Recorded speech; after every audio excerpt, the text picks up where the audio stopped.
누가복음 오늘 세 번째 시간입니다. 하나님의 지혜, 인간의 순종이라고 하는 제목으로 오늘 1장 26절부터 38절의 말씀을 가지고 살펴보도록 하겠습니다.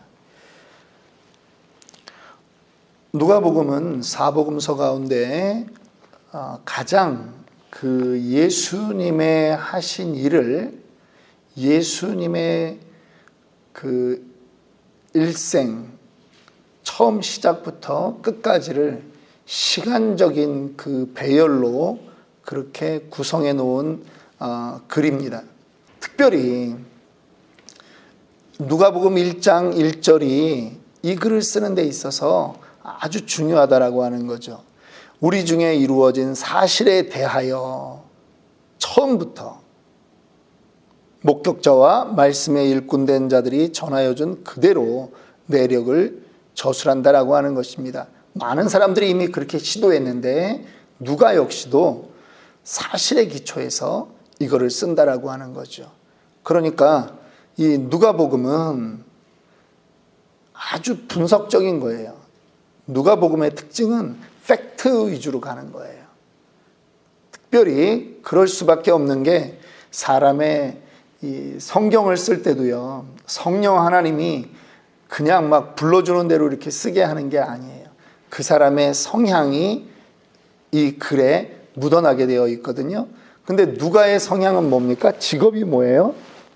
직업이 의사란 말이에요. 오늘날도 그렇지만 의사들은 머리가 총명합니다. 의대를 다니려면 일단 암기를 잘해야 됩니다. 모든 시험이 암기입니다. 그런데 사실에 기초해서 자기가 믿어지지 않으면 못하는 사람들이라는 거죠. 그러니까 의사들은 팩트를 가장 중요시하는데 그 성격이 여기에 그대로 잘 드러나 있다라고 하는 것입니다. 내일은 이제 2장을 살펴보겠습니다만 2장에 넘어가면요, 미리 좀 말씀드리면 2장에 넘어가면 시대적인 일들을 또 말하고 있어요. 뭡니까? 그때에 예수님 태어날 때입니다. 가이사 아구스토가 영을 내려 천하로 호적하게 하였으니 이 호적은 그레뇨가 수리아 총독이 되었을 때 처음 한 것이라. 누가는 이 역사적 사실들을 정확하게 기록하려고 최대한 노력한 사람이라고 하는 것입니다. 어제는 우리가 두 번째 시간으로 침례 요한의 탄생에 대해서 어떻게 예언되고 왔는가를 보았습니다. 누가는 예수님의 탄생을 먼저 기록하는 것이 아니라 침례 요한의 탄생을 먼저 기록합니다. 왜 그렇죠? 말라기 3장 1절에 먼저 예언되어 있거든요. 만군의 여호와가 이르노라, 보라 내가 내 사자를 보내리니 그가 내 앞에서 길을 예비할 것이요. 먼저 예비하는 자가 있다라고 하는 것입니다. 이사야 40장 3절은 외치는 자의 소리여 가로되 너희는 광야에서 여호와의 길을 예비하라, 사막에서 우리 하나님의 대로를 평탄케 하라. 예수님에 앞서 먼저 예언된 자는 누구냐? 그의 길을 예비하는 자라는 거죠. 그것이 사가랴의 아들 침례 요한이다 라고 하는 것을 이 누가는 먼저 기록을 하는 것입니다. 사가랴가 나이 많이 들었습니다. 아내 엘리사벳은 임신하지 못할 만큼의 나이입니다. 그런데도 천사를 통해서 그 말씀을 들었을 때 그가 놀래고 이것이 어떻게 그렇게 되겠습니까? 라고 하자 천사가 말합니다. 아들 날 때까지 네 입이 믿지 않았기 때문에 벙어리가 될 것이다. 어제 말씀 나눴을 때 우리들 중에는 벙어리가 너무 많다 그랬죠? 말씀을 전하지 않는 거예요. 나가지 않는 거예요. 회개해야 되는 제목들이라고 하는 것입니다. 오늘은 6개월쯤 지났는데 천사 가브리엘이 또 갈릴리 나사렛에 한 여인을 찾아갑니다. 바로 예수님의 수태고지를 하기 위해서 마리아를 찾아가는 것입니다. 그런데 오늘 우리는 이 본문을 보면서 두 가지를 질문해야 되는 것입니다. 왜 예수님은 처녀에게서 태어나야 하는가라고 하는 것이죠. 또 한 가지는 왜 그 처녀가 하필이면 마리아여야 하는가라고 하는 두 가지를 질문해야 되는 것입니다. 우리가 잘 알고 있습니다. 창세기 3장 15절에 내가 너로 여자의 후손과 원수가 되게 하고 너의 후손도 여자의 후손과 원수가 되게 하리니 여자의 후손은 내 머리를 상하게 할 것이요 너는 그의 발꿈치를 상하게 할 것이라고 하나님께서 이미 사탄에게 명령해 놓은 것이 있습니다. 죄악에 빠진 인간을 구원하기 위한 하나님의 방법이라고 하는 것입니다. 여자의 후손으로 하나님은 이 땅을 구원할 계획이 있는 것입니다. 그런데 구약을 보시면 아시겠지만 성경은 모든 족보가 남자 위주로 되어 있습니다. 대표권이 남자에게 있습니다. 그런데 이 여자의 후손으로 하나님께서 보내시는 그 이유가 있다라고 하는 것이죠. 우리가 잘 알고 있습니다. 우리는 매주 3분 복음 메시지를 암송합니다. 아담의 후손은 모두 죄에 오염되어 있습니다. 죄인입니다. 남자와 여자의 관계를 통해서 낳는 모든 사람은 죄인일 수밖에 없습니다. 그런데 모든 사람이 죄인인데 그 죄인의 운명을 바꿀 수 있는 것이 죄인일 수 있겠습니까? 자기도 감옥에 갇혀 있는데 어떻게 다시 감옥에 갇힌 사람을 구원할 수 있다라고 말하겠습니까? 그래서 하나님께서는 여자의 몸을 빌어 자녀를 낳는 것입니다. 그것이 예언되어 있는 말씀입니다. 이사야 7장 14절 말씀입니다. 그러므로 주께서 친히 징조로 너희에게 주실 것이라. 보라, 처녀가 잉태하여 아들을 낳을 것이요 그 이름을 임마누엘이라 하리라. 예수님 태어나기 이미 800여 년 전 예언입니다.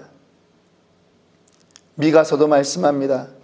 베들레헴 에브라다야, 너는 유다 족속 중에 작을지라도 이스라엘을 다스리는 자가 내게로 나올 것이라. 그의 근본은 상고의 태초에 있느니라. 이 베들레헴 땅에서 태어날 그 여자의 후손, 그가 바로 인류의 구원자라고 하는 것입니다. 왜 여자의 후손으로 나와야 하느냐? 아담이 범죄하여서 모든 그 아담의 후손은 죄로 오염된 그러한 존재이기 때문입니다. 그래서 하나님의 씨로 나오는 것입니다. 하나님의 씨로 나오는 것이죠. 여자의 몸을 빌렸을 뿐입니다. 사람들이 이거를 믿지 못하니까 인류 역사 예수님 탄생 이후에 여전히 지금까지 이것이 사실이다 아니다 말이 많습니다. 요즘은 여러분 병원에 가면 의사들도 정자를 여자의 자궁에 착상시킬 수 있습니다. 다른 설명 다 그만두고요. 남편도 뭐라고 하지 않는데 왜 남들이 뭐라고 하는지 모르겠습니다. 두 번째, 그러면 왜 마리아인가라고 하는 것이죠. 수많은 여성들이 있을 텐데 왜 마리아인가? 중요한 점이 있습니다. 3장에 가면은 요셉의 족보가 기록되어 있습니다. 3장 하반절에 보면 요셉의 족보가 나와 있습니다. 요셉은 누구의 가문입니까? 유다 지파입니다. 유다 지파를 통해서 그 다윗의 자손으로 와야 하는 것입니다. 유다 지파는요, 왕의 그 가문이라고 하는 것입니다. 이미 야곱의 축복으로부터 그들은 왕의 가문으로 선택되었습니다. 이것이 하나님의 계획이었습니다. 그 안에 다윗이 태어났습니다. 다윗을 통해서 이스라엘 왕조를 하나님께서 이끌어 가시는 것입니다. 그런데 그 다윗의 후손으로 와야만 하는 것입니다.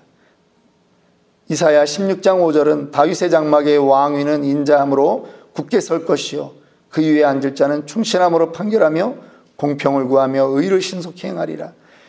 9장 6절 7절에도 말씀합니다. 이는 한 아기가 우리에게 낳고 한 아들을 우리에게 주신 바 되었는데 그 어깨에는 정사를 메었고 그 이름은 기묘자라 모사라 전능하신 하나님이라 영존하시는 아버지라 평강의 왕이라 할 것입니다. 하나님께서 이미 이 다윗의 후손에서 왕을 주기로 약속한 것입니다.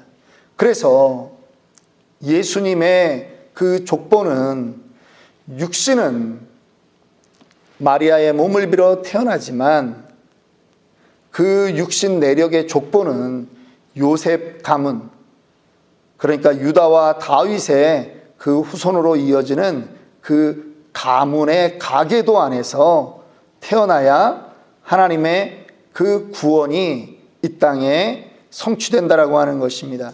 예언의 성취를 위한 것입니다. 하나님의 빈틈없는 계획이라고 하는 것이지요. 하나님은 실수가 없으신 줄 우리는 믿습니다. 하나님의 지혜인 것입니다. 사람이 상상할 수 없고 사탄이 상상할 수 없는 그러한 방법으로 하나님이 이 일을 행하신 것입니다. 예수 그리스도는 그렇게 이 땅에 오셨습니다. 그런데 하나님의 지혜일지라도 사람의 순종이 없이는 어렵다라고 하는 것입니다. 천사가 이 모든 상황을 마리아에게 말합니다. 16, 17살 된 이 마리아로서는 놀라운 말인 것이죠. 감당할 수 없는 그러한 것입니다. 천사가 또 말합니다. 그 일이 어떻게 내게 이루어지겠느냐라고 묻는 그 마리아에게 너의 친족 엘리사벳을 보아라. 늙어서 아들을 배었다. 아들을 못 낳던 여인이 아들을 뵌 지 이미 6개월이 지났다라고 하는 것입니다. 누구의 능력으로 갖게 된 아들입니까? 하나님의 뜻으로 이루어진 아들입니다. 불임의 시간을 지냈고 이미 완전히 폐경된 할머니와 같은 그러한 인생의 여인도 하나님의 은혜로 하나님의 능력으로 임신할 수 있다면 남자와 관계가 없는 너 역시도 가능하다라고 하는 것을 하나님이 전하는 것입니다. 그런데 놀라운 것은요, 마리아가 그 말씀에 순종하는 것입니다. 37절 말씀 보십시오. 대저 하나님의 모든 말씀은 능치 못하심이 없느니라. 믿으십니까? 여러분, 이 말씀이 우리에게도 동일하게 이루어지기를 축원합니다. 하나님의 모든 말씀은 능치 못하심이 없습니다. 우리가 왜 이 성경을 약속이라고 말합니까? 언약이라고 왜 말합니까? 하나님이 약속해 놓으신 것, 그것은 능치 못함이 없습니다. 우리에게 다 그대로 되어질 줄을 믿습니다. 그 말씀을 듣고 마리아가 대답합니다. 마리아가 가로되 주의 계집종이오니 말씀대로 이루어지이다. 여러분, 마리아의 순종이 예수 그리스도가 이 땅에 오는 그 길을 열게 되는 줄 믿습니다. 이것이 마리아의 아름다운 신앙 고백입니다. 오늘도 주님은 우리에게 주님의 말씀대로 이루어지기를 원하고 계십니다. 하나님의 말씀이 마리아의 몸에서 이루어졌던 것처럼, 이스라엘 역사 안에 이루어졌던 것처럼, 이제 하나님의 뜻과 하나님의 그 마음이 믿는 우리들의 그 삶에서 이루어지기를 하나님은 원하고 계십니다. 하나님은 우리를 하나님 사역의 동역자로 부르셨습니다. 언제까지 의심하고 계시겠습니까? 언제까지 나는 못합니다, 어떻게 그럴 수 있겠습니까? 라고 물러나 있겠습니까? 우리도 믿어야 됩니다. 하나님의 모든 말씀은 능하지 못하심이 없느니라. 주여, 연약한 종이오니 말씀대로 이루어지이다, 그러한 고백이 저와 여러분들에게 있기를 원합니다. 하나님이 이 땅에서 이제 살아가는 우리에게 주신 명령이 있습니다. 마리아처럼 우리가 순종해야 되는 명령이 있다면 그것은 다름 아닌 바로 땅끝까지 가서 땅끝까지 이르러 내 증인이 되는 것이 아니겠습니까? 주님이 그 말씀을 따라 행하고자 하는 모든 사람들에게 볼지어다 내가 세상 끝날까지 너희와 항상 함께 있으리라 주님이 약속하셨습니다. 무엇을 하라고요? 가서 모든 족속으로 제자를 삼아 아버지와 아들과 성령의 이름으로 침례를 베풀고 내가 너희에게 분부한 모든 것을 가르쳐 지키게 하는 것. 영혼 구원하는 것이 우리가 주님으로부터 받은 이제 사명이라고 하는 것입니다. 우리가 입을 벌릴 때 하나님의 능력이 나올 줄 믿습니다. 하나님은 우리의 순종을 기다리고 계십니다. 하나님의 지혜로 이미 완성되었습니다. 그런데 사람의 순종이 필요한 것입니다. 말씀대로 내게 이루어지이다. 말씀대로 내가 행하겠습니다. 라고 하는 그러한 순종이 있을 때 놀라운 구원의 역사가 있을 줄 믿습니다.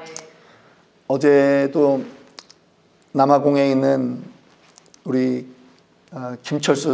김도희 선교사님과 이제 카톡을 했습니다. 서로 길게 그 지역에서 이제 2 계절을 보내고 계신데 그런저런 이야기들을 이제 또 하고 그러는데 여러분 순종하니까 은혜를 경험합니다. 순종해서 가니까 역사가 일어납니다. 음악학교를 만들고 지금 그 사역을 하고 있습니다. 주의 말씀이 내게 이루어지이다.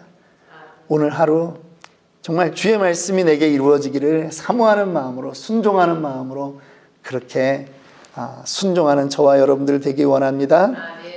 오늘 이 시간 우리 기도하겠습니다.